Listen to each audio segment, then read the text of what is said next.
dizer para você, não transfira para mim seu papel, que eu não vou aceitar. Eu vou te dar uma pancada na sua cabeça com tanta força que você vai falar assim, pastor é doido. Você precisa exercer uma liderança espiritual para sua casa, como Cristo exerceu liderança pela igreja dele. Pastor, como é que eu vou fazer isso, irmão? Você tem uma unção de Deus sobre a sua vida. Se você clamar, Ele vai derramar, e você vai ver como isso vai ser bom sobre a sua vida. Ao homem cabe a responsabilidade pelo bem-estar espiritual da família, que ele tome realmente um pesado fardo. Diga agora para o seu esposo, é um fardo.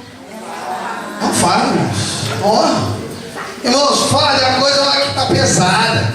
Por isso que Jesus falou assim, vinde a mim todos que estáis cansados e sobrecarregados. Esse fardo, se você não tiver coladinho no pé da cruz, você não consegue levá-lo, porque ele é pesado. Aí você vai me dizer, pastor, a vida espiritual dela eu não consigo influenciar. Pastor, se eu fizer isso, vai ser uma briga sem fim dentro da minha casa. São as desculpas que eu ouço dos homens. Você não conhece a mulher que eu tenho dentro de casa. Se eu fizer isso, eu vou dormir na casa do cachorro durante um mês. Aí ele faz uma cordinha. O pactozinho de Satanás. Fabiano uma vez pegou, muitos anos atrás, a história da casa com o preguinho, né? E eu gravei isso no meu coração. Mas como é que era? Não é uma história, Fabiano, do preguinho lá na casa? Deu a casa para ele, pediu para você apenas do prédio. Vou te dar uma casa bacana, com piscina, 10 quartos, parque, isso aqui lá. Mas eu tenho só uma reivindicação, o preguinho. Ah, por que você quer o preguinho? Não, preguinho na sala. Aí tá lá o cara, faz diferença. Beleza, Satanás. Então, opa, daqui a um pouco chega Satanás lá e bota uma carniça no preguinho. Ó, o pai que tá fazendo esses balcheiros aqui. Quem que é melhor? O preguinho é meu, eu faço o que eu quiser. Quem sabe que tem uma carniça, já comprou aquele peixe maravilhoso, você come, você viu quando você bota aquele peixe dentro da sua casa, aquele troço fica aquele cheiro. Imagina a carniça dentro da tua casa, é assim, uma cordinha que você faz no seu casamento. É preciso, queridos, levar a sério o plano de vida.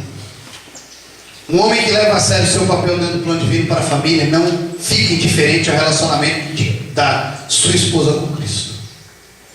Aí a gente está falando de cuidado. Como é que está o relacionamento da sua esposa com Cristo? Está legal? Você vê que ela está sendo renovada, ela está tendo experiência com Deus, ela está crescendo no ministério dela, você está observando isso nela. Então, querido, aí você está no caminho certo. Aí quando você observa a sua esposa de novo, cuidado, observar, ver a evolução dos passos. Quando você observa ela, como ela está. Se ela está indo para a UTI, não espere ela chegar naquela situação. Porque se ela chegar naquela situação, vai ter um carrapento lá do lado. E aquilo vai marcar o seu ego. Muitas esposas estão procurando liderança espiritual em outros homens, que não sejam seus maridos, por causa que eles são os ausentes. E nem foge a sua responsabilizando, usando de desculpa, dizendo, isso é entre ela e Deus.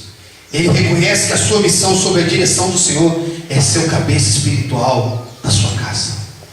Não é o pastor Anderson que está falando. Uma vez uma irmã com problema de submissão, chegando lá, não para mim, não falo para mim, mas chegou para mim, o pastor Anderson é um pastor machista. Não. O amor de Cristo pela igreja, ele é dócil. Esse é sacrifício. Primeiro é o sacrifício.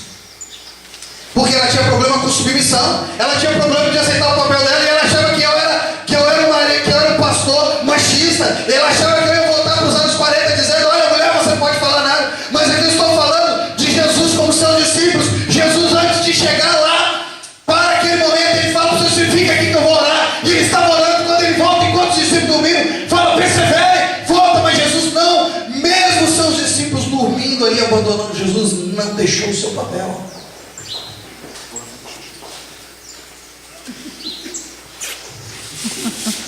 Isso é entre ela e Deus, é o que eu mais tenho ouvido. Quantos de nós, maridos, aqui dentro da nossa casa, chamamos a nossa família e abençoamos a nossa família? Derramamos a unção que Deus colocou sobre a nossa vida e sobre a nossa casa. A gente abençoa outras pessoas. Quantos de nós chega lá e abençoa, coloca a mão lá e fala, te abençoo, minha esposa, te abençoo, meu filho, Quantos de nós estão exercendo essa liderança espiritual dentro da sua casa? Não, irmãos, às vezes a gente fica olhando e fica vendo as pessoas se destruindo e colocando problema no dinheiro, colocando problema na família, na sogra, né, Fabiano? Coitada da sogra, ela sofre, tudo é culpa delas. Só pode ter sido a minha sogra que jogou uma praga sobre mim aqui, né? Hã?